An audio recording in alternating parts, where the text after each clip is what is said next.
It's gonna be okay. It's gonna be okay. It's gonna be okay. It's gonna be okay. Well, welcome to whatever we're going to call this. What are we going to call it? Two old grumpy guys talk about cars and stuff. And it's okay. But it's okay. Yeah, sure. Sounds good. Bit long, but yeah. So, I guess we want to kick off and sort of review what we've done already. We've done round 1, round 2, Hampton. Yep. Got 3 and 4, Hampton. Yep. Sort of like the same. Only Yeah, wet and dry. Obviously, Taupo fell through round 1, which would have, broken it up a little bit. But Hampton Downs is a good central place for most people, and it gives you a chance to. And it's a good technical track.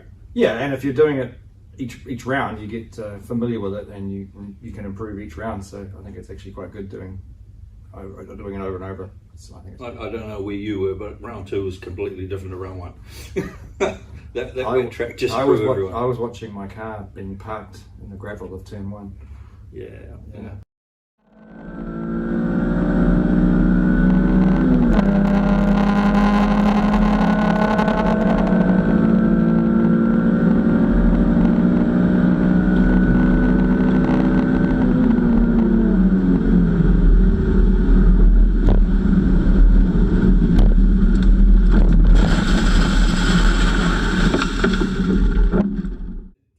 Apparently it was quite slippery. Yes, it was fine for my race. Probably we're not talking about round 2. But no, look, I mean, it's been interesting, and there's a few people that have done round 2 and didn't do round 1. There's a few people that have done round 1 and not done round 2. And when you start looking at the points, you can sort of see the guys that have been consistent are up near the top. Yeah. And some of the guys that were really good in either other round are sort of up the top. So yeah, I was looking at the fast guys in Class D, and I think there's only 2 of them that have done all races of both rounds. So they're miles ahead in points because everyone else has only done 1 round or broke down in one of the races. Yeah. So. I mean, well, hopefully we'll see Jesse come back, because he cleaned up on round 1 and then wasn't there for round 2. Yeah. And he's dropped back into 3rd place. So yeah. I mean, if he comes back and has another flyer in the next one, it's all on at the top again. Yeah, so sure. and like everyone, it's quite close. Like the point spread is not that big, no. Really. If we're 2 rounds in, I think there's 100 points between the top of the boards and the bottom of the boards. So yeah, which is basically not turning up to 1 round. So yeah, the drop round will even all that out anyway if it stays that tight. So I mean, if we run through the classes, I mean, you've got the list there. So in Class D, we've got Michael Jamison at the top. Oh, you want my glasses, the old man. Michael Jamison. Do you want points or you just want names? No, just names. Yeah, Michael Jamison, James Whitlock, and then Jesse Reed. And then there's a whole heap of people like right on the coattails. So yeah. It's Edward Fay. Edward Fay. Yeah. So Ed's the sort of fly in the ointment there, because he's the only one that's not in a Beamer, right? Yeah. Yes. So we're all wanting Ed to succeed. Well, Dave Bailey, we corrected his class, so he's in the D class. So he's coming 5th. Which is not bad, because that's David's first season in that car. Yeah, and we know it's a quick car. He's just got to get familiar with it, going from rear wheel drive, underpowered to a high-powered front wheel drive. That's the ex-Stickings car, right? Yeah. Yeah. Beams slicker. Yeah, quick car. Dave Wright, Hayden Buckingham, Alan Lowndes, Brandon Weld, Steve Lancaster, Thomas Mallard, and Corey Jamison, which unfortunately. Yeah, and some of those guys, like, they've only done 1 round anyway, so. Yeah, well, Corey was telling us that's just a testing lap for his new car, so once that thing gets up and running, it's going to be quick. So. And we know that Dave, he's pretty quick and he's consistent. So I mean, look for him to sort of pop up the points once he sort of gets some consistency in there, right? Yeah, no, he's always in the middle of of the battle. You always have to fight to get past him. He's very wide, considering how small his car is. And then, very tough to pass. And then Class C? Class C is Tony Anderson, Jeffrey Young, Carl Driver, and then Mark Barlow. So, I mean, the first two, they're both first seasons. So, Tony's actually up there driving his son's car at the moment. So, it's actually Trek's. Yeah. And Trek's only 14 years old. So, it's Yeah. going to be exciting to have somebody that young coming in to race with us old buggers. Yeah, so is he going to make it the season, you think? Yeah, he's got his license. Because he's so young, he has to Yeah. go through another process, and he has to go through a Yeah. sort of probation and be looked at. Which is probably wise. I know from talking to the family, he's done probably 1,000 Ks up and down the driveway, so he certainly knows how to handle the car. So, Yeah. but yeah, Tony's an experienced peddler. He's driven Super Tourers, he's driven GTR and Z, so he knows his way around motor cars, and he builds cars for a living. So Yeah. and Jeffrey, Jeff's been around with me and the Pine Pack team for years. Yeah. And he's now got himself that little GTO. And FTO, yeah, FTO, that's and the one from Peter, forgotten his name, from season 2 or something. Yeah. It's been away and come back again, right? And it's a quick little car, you know.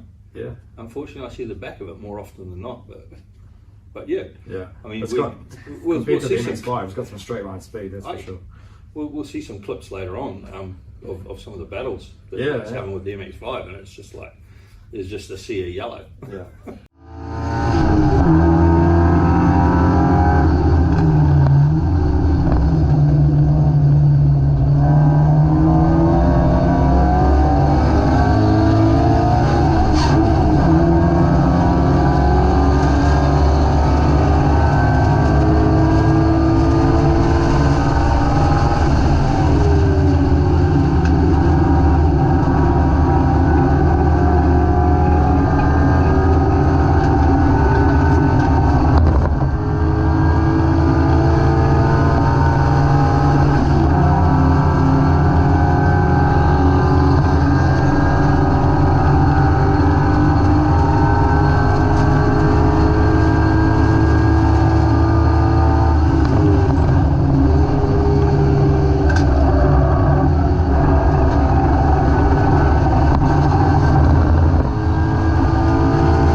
B? I don't want to talk about B. Oh, come on. You've got to talk about B. No, That's your class. You're leading it, right? No, no, not at all. No, Callum is unstoppable, so figure out how to stop. Oh, I'm the Pratmobile. Pratt. Yep. He's a good driver. Interesting that Callum was supposed to be here tonight. He was supposed to be on the couch with us. But yeah, it's school holidays, right? To rub salt in the wound. It's school holidays. School he's holidays. Probably He's off practicing somewhere. So yeah. No, he's very consistent and he's very fast. So there's a battle ahead to try and take anything from him. That's for sure. And then in second place we've got the only female.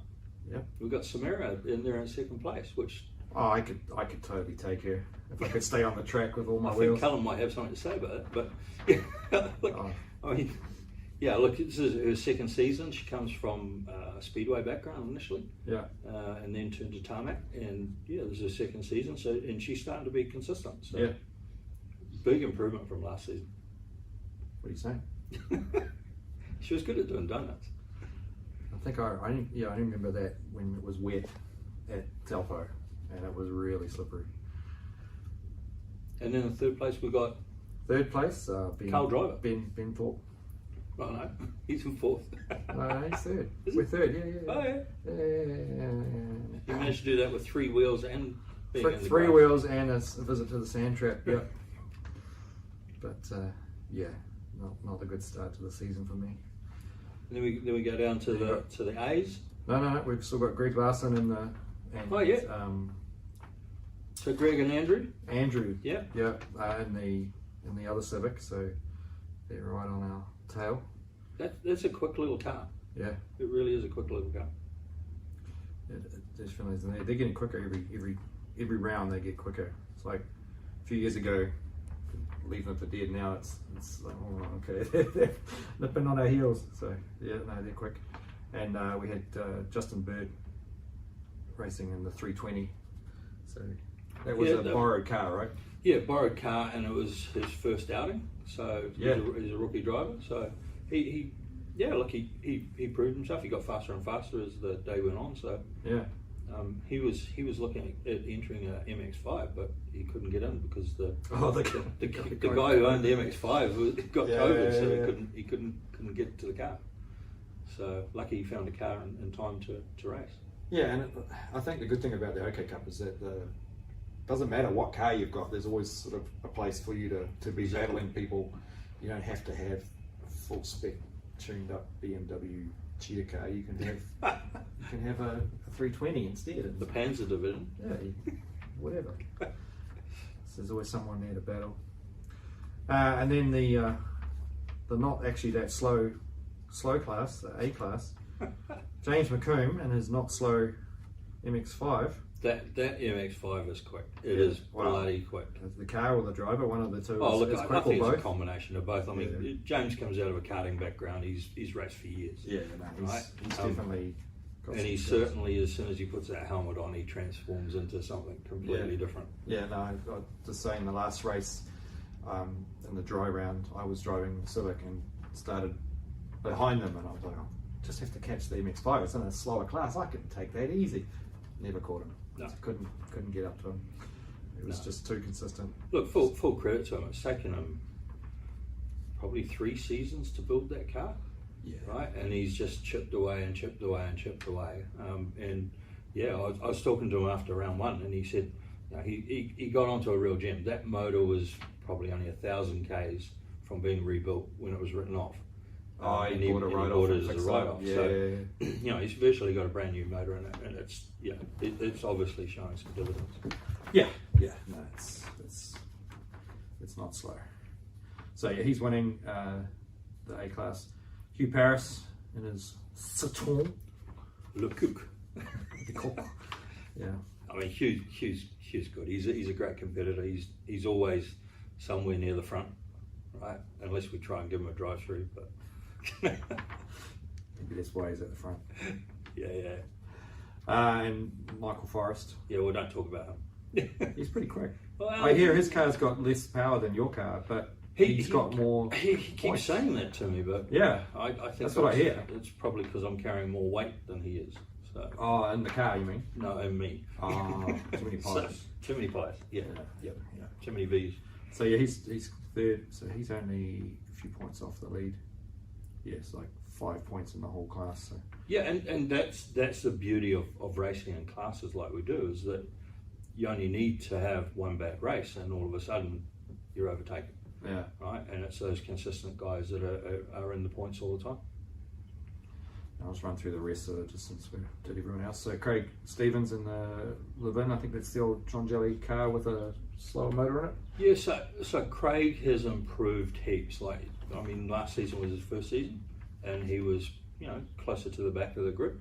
Now he's really improved, and like his racecraft, I followed him in race 2, and he's just getting better and better and better.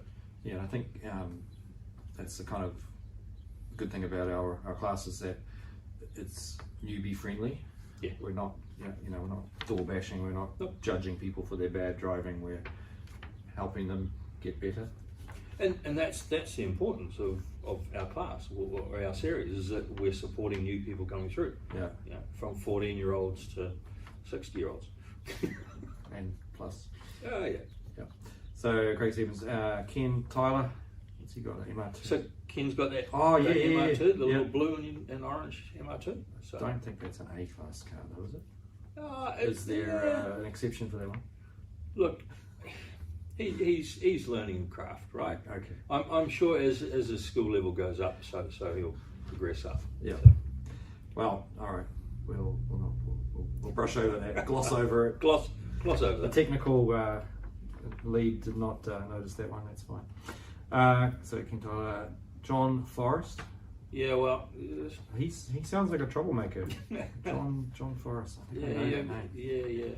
yeah. It's probably been bantered around the judiciary a few times, but never mind. Wrong place, wrong time. Wrong place, wrong time. Yeah. And then we've got Glenn Reynolds and a Peugeot, and Simon Rollinson in a Peugeot, and James Mahubra in the Pulsar. Is it a Pulsar or is it a?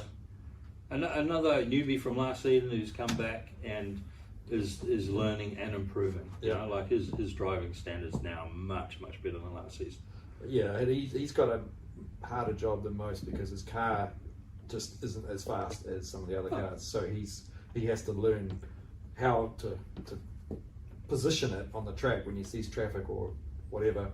He has to be aware of what's going on and not lose any of his speed or his time, but make way for the faster guys. So. And full Good credit, learning experience. full credit to him. Like race 2, we were sitting on the dummy grid, and he went to put his wipers on. His wipers wouldn't work, and he was like, In the rain. got out, tried to get them to work, and they just wouldn't work. And he made the sensible call, not to go out on the track. So full credit to him. Explains why he didn't get any. Yeah, there's a few people that probably wouldn't have taken that option and would have run the gauntlet, but I can tell you from being out there, there was just no way you would go. You might do one lap and then realise that maybe your life is worth a bit more than Absolutely. But yeah, no, it's So pretty good spread. So that sort of brings us to the thing about the who did well in the wet, right? Yeah.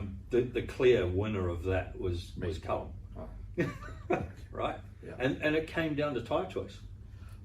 And driver skill. But More yes. tyre choice. Those tyres were worth at least another second in the wet. But he was 3.5 seconds faster than everyone else. Okay, maybe there were 3 seconds in the wet. Yeah, But no, definitely. The Zestino in the wet was a great choice. Oh, absolutely. Yeah. And he proved it. He did it in qualifying in the wet, threw on the set of Sestinos, out-qualified everyone. Yeah. And then race 2, obviously it was soaking wet.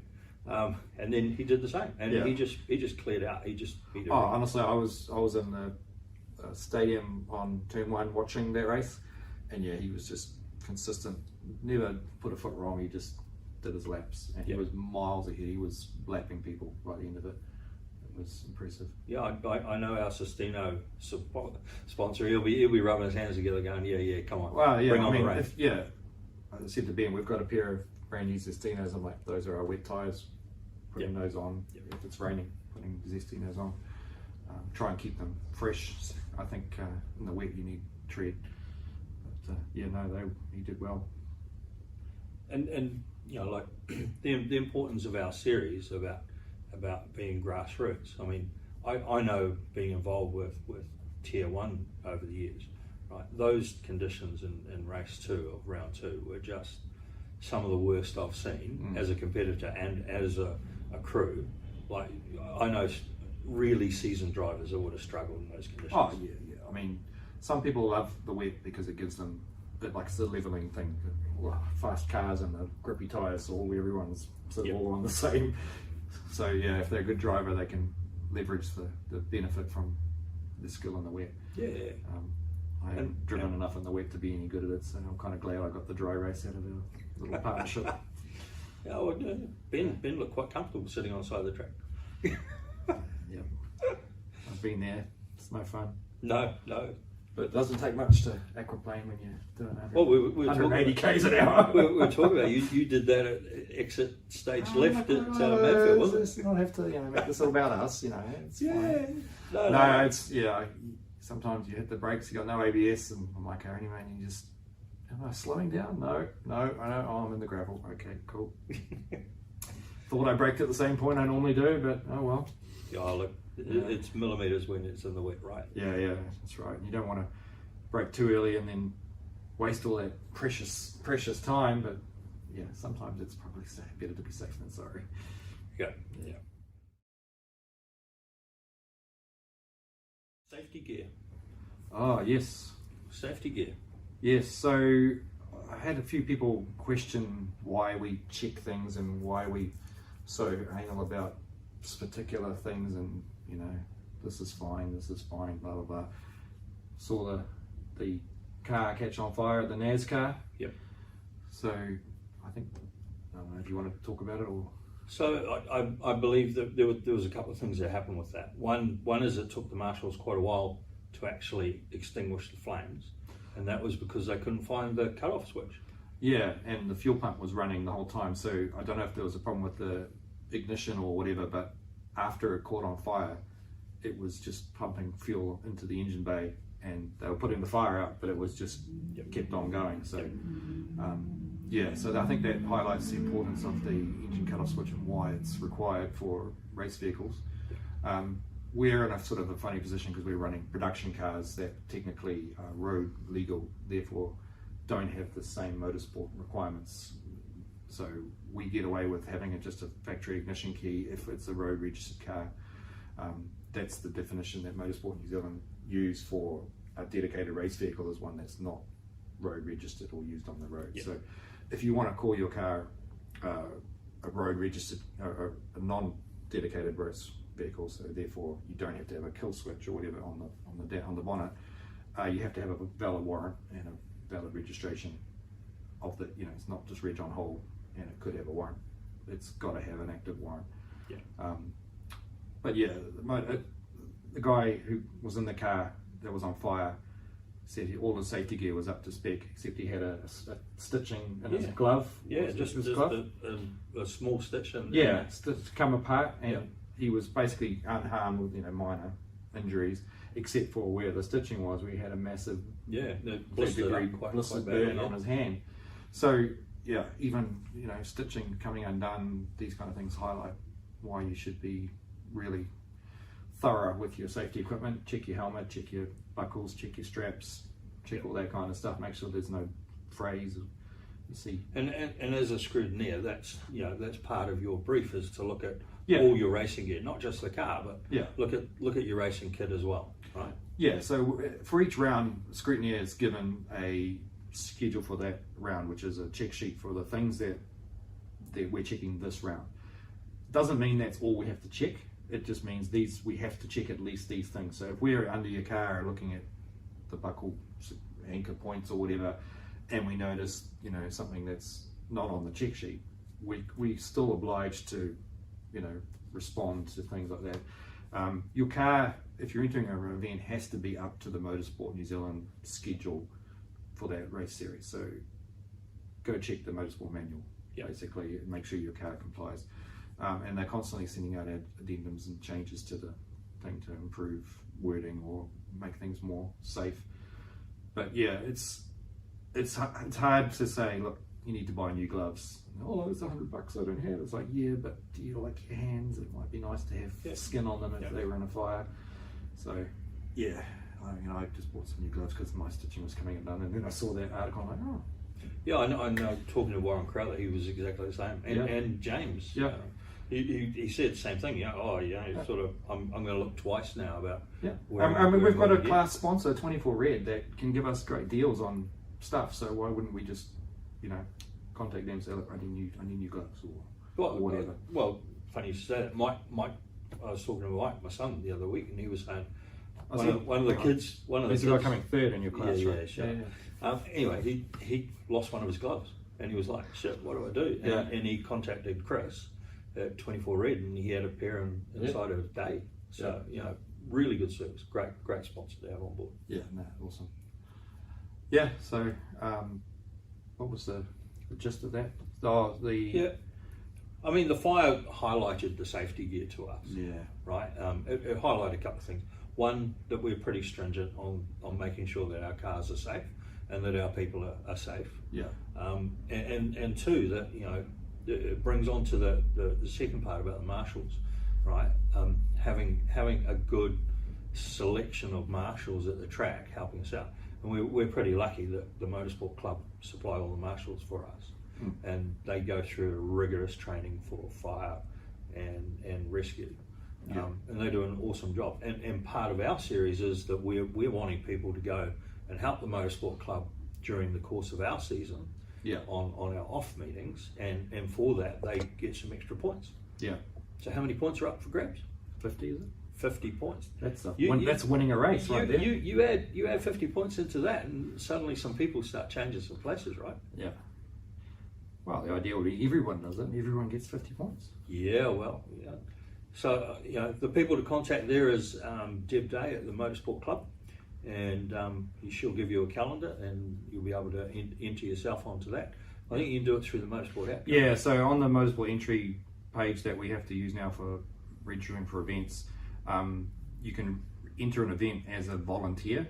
So if you've got a weekend where you're not racing and you want to get your 50 points for volunteering, you can go and sign in to the Motorsport portal, go to the calendar, see what events are on, and you go, I'm keen to do that one. You can click into the event, and instead of next to the Enter Now button is a volunteer button, so you can volunteer through that. Yeah. And basically you don't have to be trained in fire extinguishing and stuff. Basically they'll give you training on the day, and you'll be with a experienced marshal. They'll show you what to do, wave the flags, line the cars up, clean the toilets, whatever it is that they need you to do on the day. So yeah, I know. I did it with Carter Rinkin one day and spent the day in the safety car, and I just learnt so much being on the other side, still being on the track, but being on the other side and being part of the official, and it was great. And even now with Brian, Brian and I go up and talk to the officials before each race. We talk to the timing people. We hand over all the transponder numbers and everything else. So, we sort of have a lot to do with them because we run virtual safety car. Nobody else runs virtual safety car.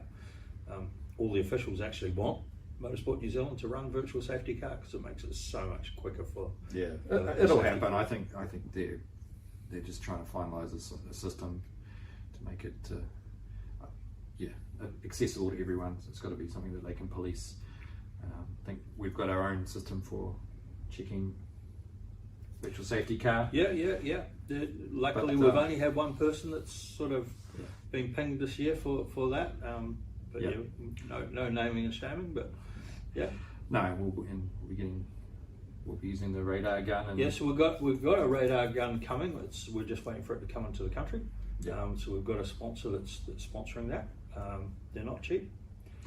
No, not if you want a proper calibrated. Well, it's exactly the same as the one that the police use. So yeah. We're going to get uniforms and go out on the road and try it. So. Sure. Sounds like fun. So volunteering is with points. Don't forget to do that. You can't get your points if you haven't volunteered before the last round. Correct. You have to have completed your volunteering before the last round. You can't go, oops, I forgot, I'll do it afterwards. Yeah, so prior to round 7, you have to have done your volunteer. And also, if everyone does it on the weekend before the last round because they all forgot, they're going to tell you, I'm sorry, we don't need any more volunteers, and you're going to miss out on your points. So do it earlier rather than later. Get in now, Get in now. Yeah. Right, what else we got? I guess this is our first attempt at this, right? So it's probably going to look a bit clumsy and feel a bit clumsy, and so what we want you guys to do is we want you to tell us what you want to hear. What questions you got. Maybe there's something technical that Matt can cover. We're going to have some guests come on. Like we said, we were going to have Callum Pratt here, but unfortunately he couldn't make it. We've been lucky enough to have the other Callum, Hedge, come and race with us. He was due to race in round 2, but unfortunately there was an illness and he didn't want to go and race by himself. He needed his drinking illness. No, he needed his co-driver. And to be fair, he was too busy running in America and Australia and everywhere else. So hopefully we'll get some of those guys to come on board. And we'll get some of you guys involved as well. You're the people that run this series. So, and if you're not already in our series, come and join our series. Yeah. I've heard there's 3 more new entries coming in. So new drivers. Yeah, one car is probably about 3 years old, and he's been looking for a series. He was going to go and do Targa, and now he's going to come into our class. It complies. Okay. I think I passed one on to you that There's one down in Napier, Hastings Way, that's looking to come up and join our series. He just needs to have a look at whether his car complies. I think he's been running NASCAR or something at the moment. Yeah, no, that one is a motor swap, so that's not allowed. It has to be motor that came with that car or was available with that car. So just run through that, right? So basically the gist is it's a production series, so cars have to be in a spec where they were available to be purchased new, basically. So if you've got a Levin, you can't put a Celica engine in it. You could put a Levin engine that came in a different Levin, as long as the car that you've created isn't a Frankenstein. If you've got a shell of a Levin and you want to build it up to be a BZR, and you've got the BZR engine and gearbox and ECU, that's cool. It's a car that anyone in theory could go out and buy and race, but you can't go put a 6-cylinder engine into a 4-cylinder car and say, oh, it's all Toyota, it's all good. We want to keep it fair, keep it accessible. I think that rule is more for accessibility rather than performance. I know but it's no faster than whatever. It doesn't really make it fair still, because people can't go out and do that. People don't have the ability to swap engines and stuff, whereas they can just go out and buy their Nana's car and go race it. Or you can just take Nana's car and come racing.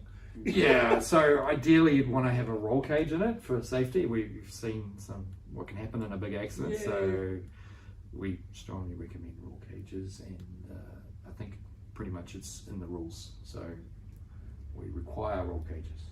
I can tell you a story about when I used to crew for Bruce Anderson, and he had an HO, and Judith used to take it shopping on Thursday. Yeah, and then she'd get home, take everything out of it, take the spare tyre out, bolt the roll cage into it, and then go racing on Saturday and Sunday. Yeah, that's funny. I don't see a lot of bolt and roll cages in New Zealand. I think it's just easier just to weld them in, but I don't think there's any reason you can't use one as far as motorsport regulations go, as long as it's been homologated and it's anchored, appropriately. You're allowed a bolt and cage as long as it goes through that process. Which I think is actually a good idea, but it's just not something I've seen. I think you can probably buy kits and stuff for them for some cars. I know for the MX you can. Yeah, the MX-5 would probably be pretty easy because it's all exposed. And, yeah. Just pull it out, put it. Yeah, but so production cars, no mods, no engine swaps. I mean, basic mods like tires and springs for your suspension. Lowering springs make it a bit stiffer and handle a bit better, but not really any modifications. It's standard cars, and they're running in their sort of speed performance groups. So you don't have to all go out and buy the fastest car. There's always somebody to race, even if you've got a slower car. Except maybe James McCoubrey, he's got nobody to race, but he did have a friend for a while, didn't he? Last year? I think he did. Oh no, that was Jordan Stickins' old car, the Laser. Ford Laser. Yeah. Look, I mean, if we look at the grids that we've had over the first two rounds, and I mean, we've got to realise that we started really early this season, right? We started probably a month earlier than what traditionally we have, and that was to get the 7 rounds in. So we took the gamble. We've had 20, 25 thereabouts in each of the grids. Which is we know for a fact that there's got to be at least another 25, 30 cars that are sitting in garages somewhere, right? Come out and play with us. It's a heap of fun because you're just racing in your own little bracket, and it's cool. Yeah.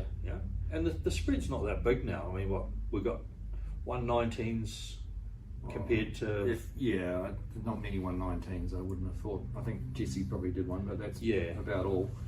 But and the slow cars are 126. 26, 27. Yeah. Right. So I mean, most cars are in the sort of the middle of that somewhere. Yeah, and with the reverse grid in the second race, that always makes it interesting because if you're all about passing cars, you've got to pass cars. Yeah. So I know for a fact that the really quick guys, that's what they enjoy.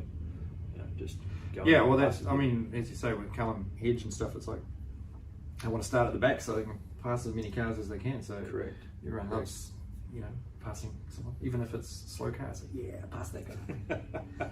One more down, one to go. Yeah, but like you were saying before, there's probably cars in garages that are sitting there, and we've got a couple of people that are renting out their car or might have a car available if somebody wants to enter but doesn't have a car yet. Yeah, I know of probably 3, possibly 4 that are sitting in the wings that are people, want to come and race with us. They can. Yeah, so you don't have to go and build a car and then find out you don't like it. You could hire a car or borrow one off a friend or something. All up for the weekend. Obviously you got to pay your entry fee to come into the series and the round. And you got to pay a car hire. You're probably looking around about $1,000, right? Which is not a lot to go racing for a day. You might find the cost a bit more than that for renting a car. I know what the rentals are. They're not that bad. He's got the contacts. Talk to John if you want to hire a car.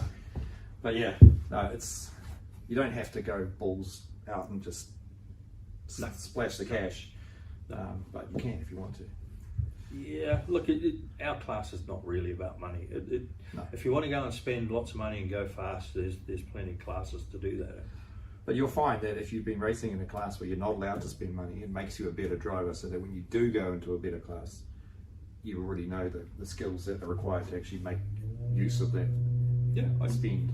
I know, talking to Tony Anderson, he was like, this is just the most fun he's had in such a long time. Yeah. I know Andrew had a crack in my car in round 1, and he just loves it. He just said it's brilliant. You got all these other cars around you. It's not about horsepower. It's about driving. It's just fun. So. Yeah, for sure. No, I like the fact that you go to a track day and you've got these guys with these $100,000 cars and they go flying past you on the straight, and then they come to the corner and they're like, you just like, get out of my way! My little 1.6 wants to get past. Yeah. So knowing how to drive is more important than having the fastest car on the grid. I went to a test start, I think it was before round 1, and Rick Van Sweet had his Camaro out there, and it was like you just gather them up in the corners. It's like takes away down the straight, and then you gather them up in the corners. It was great. Yeah, big heavy cars, eh? No, and that's big American muscle for you. Yeah. They were shooting some wicked flames though in the last round. That was pretty impressive. We can do that. Just need a spark plug in the course. It needs to be running rich. Well, probably a little bit excess of fuel. You can't just turn the screw on the carburetor anymore. No.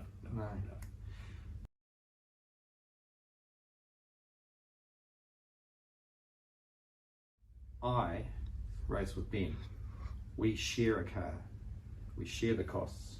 We share the maintenance. We only get half as much driving, but we pay half as much to do that. So we do that because without doing that, we wouldn't have been racing. We wouldn't have been able to go out and buy our own car and race it by ourselves. Might have been able to, but this makes it an easier entry level for us. And we've been doing that since okcup 2K Cup season 2 was that when we started. So that was 8 years ago, whatever it works out to be. And it works so well. We've just just keep doing that. So 2 driver teams work for that reason. We battle each other for best lap time or best position or best result or best qualifier or whatever it is. Makes us fight within our own thing and get competitive there. It's good fun, but also, like I said, reducing the costs and overheads. However, we have been told we need to pay health and safety, Motorsport New Zealand and track insurance levies and all this stuff per person, because each driver has to be covered by the insurance and the motorsport overheads that are there. So we are introducing a second driver fee, which I believe was already a thing previously, but we weren't aware of it as new organisers. So even though I'm a second 2 driver team, I don't remember dealing with it. I think what's really alerted it now is because of the electronic signing in, there's a digital register of who's out on the track, and that alerts you have to pay your levy. Right, and to be fair, I mean, it's what, $35? No, it's 35 plus 35 something. So it's $70 odd, I think. Yes, that is the cost, and so we'll be just on charging that to the second drivers. But still, if you're looking at racing and you can't afford to buy a car on your own, but you might be able to go halves with a friend, do it. It's awesome. Yeah.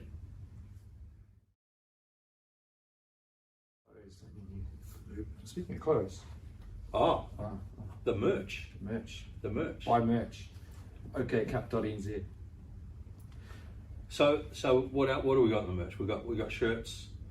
We got all sorts. We got bags. Yeah, it's you can get mouse pads, iPhone cases if you want. I don't think I've turned on half of that stuff because it's not really worth the effort. But it's through a service that can print on pretty much anything. So yeah, we can sell whatever you want. Pretty much we can get done. But most common stuff is just t-shirts, hoodies, and sweatshirts. And the reason for the merch, to help the guys, right? The more you guys put into the kitty, the more we can help subsidise back into you guys, right? Yeah. So if you could buy 100,000 shirts, Yeah. that'd be great. Yeah. So we could make about $3 or something on a shirt. We don't make a lot. I know. I've got a shirt. I've got a bag. The bags are really cool. The duffel bags. Yeah, really cool. There's a gear bag. I splashed out on that, and I'm like, I don't want to spend $100 on a bag, but it's so cool. So and I really love it. It is. Awesome. It's a really great good bag. It's a great bag. Yeah. I use it all the time. So, yeah. But yeah, look, we wouldn't have a series if it wasn't for our sponsors, right? Yeah, for sure. So, I mean, this company, Anglo. I mean, I'm lucky enough to have someone that's up above me that signs the checks and gives me the authority to spend a little bit more money. So this is Anglo's second season with the class, so we're right behind it. Futura Trailers, they're great. They've always been a great supporter of motorsport. 24 Red Racing, great suppliers of safety gear, right? And the new one is V Racer. So, I mean, V Racer, not a lot of people know about V Racer. So V Racer is a app for logging data in race cars, and it's a data that you can actually share with each other. It's cloud Yeah. stored, and you can compare your times and use it to improve your skills and show off to your friends. Yeah. And then on top of that, we've got our barbecue sponsor, which is Pack and Save Westgate, been a long-term supporter of us. We've got Kiwi Well Drillers, they help with barbecue and drinks. And we have a unnamed sponsor that's going to be purchasing a radar gun for us. So that will be revealed closer to the time, but we were just waiting for that to arrive into the country. I think that's pretty much all our sponsors. Did I lose anybody? You better not have. You'll be in trouble. No, we'll be in trouble. Yeah, that might be the first and the last of these. I'm sure Brian will edit something in there if we've forgotten it. We just move our lips a bit. You can fix it in post. Yeah. So I guess, I mean, we waffled on a bit, but we've covered everything we wanted to talk about. And like we said, we want you guys to if you want to email in and you want to talk about a subject, or you have somebody that wants to come on, maybe you're a racer and you want to come and sit on the couch and we can talk to you about your career and how you got involved and what you like about the series, what you don't like about the series.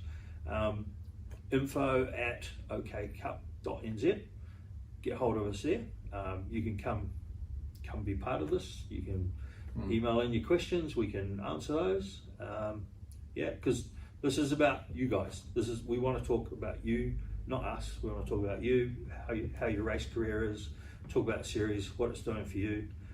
There's obviously some sponsorship deals that we can sort of look at. We still want to find a series tyre sponsor, as in one class. If we could get one that could do the whole class. I think because we're such a varied class, it's very hard to enforce a single tyre. Yep. Because no one race tyre manufacturer makes or supplies in New Zealand a tyre that fits every single car to their production OEM size. Yep. So we struggle with that, and we get a lot of feedback saying it's not fair that these tyres aren't available on this size and blah blah blah.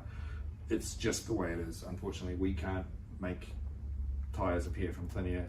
A lot of these cars are older and the tyre sizes have moved on. New cars don't run 14 and 15 inch tyres, don't run 16 inch tyres, they all run 18, 19, 20. So getting a sponsor that can supply tyres for the whole series and have stock for a whole season is actually very difficult. So yes, that's why we've got the rules that we've got at the moment. Yep. Just availability wasn't there. But yeah, look, as we grow, I mean, there are other opportunities. You can come and get involved with the sport. You might not want to race. You might just want to be part of the crew. I know that, you know, I've got 2 cars, and without my crew, it'd just be absolutely impossible. Yeah. You know, We're always looking for people to help out. So if you just want to hang out and talk to people with cars, and even if you don't race, you know, come along. We'll talk to you at the track, as long as we're not under our car fixing something, which is quite often. But yeah, I mean, there's always room for someone to help out, do admin or cook on the barbecue. change tyres. Yeah, change butter, tyres. bread, whatever. Yeah, Yeah. there's something for you to do. Yep. All right. Yeah, look, that's about us. We'll wrap it up. Like we say, you guys get involved. Email in your questions, email in your suggestions. If you don't want to see us again, that's fine. We're quite happy. I don't want to be here anyway. No, you didn't want to be here. Like and subscribe. Hit that like button. All right. Thanks a lot, guys. It's gonna be okay. It's gonna be okay.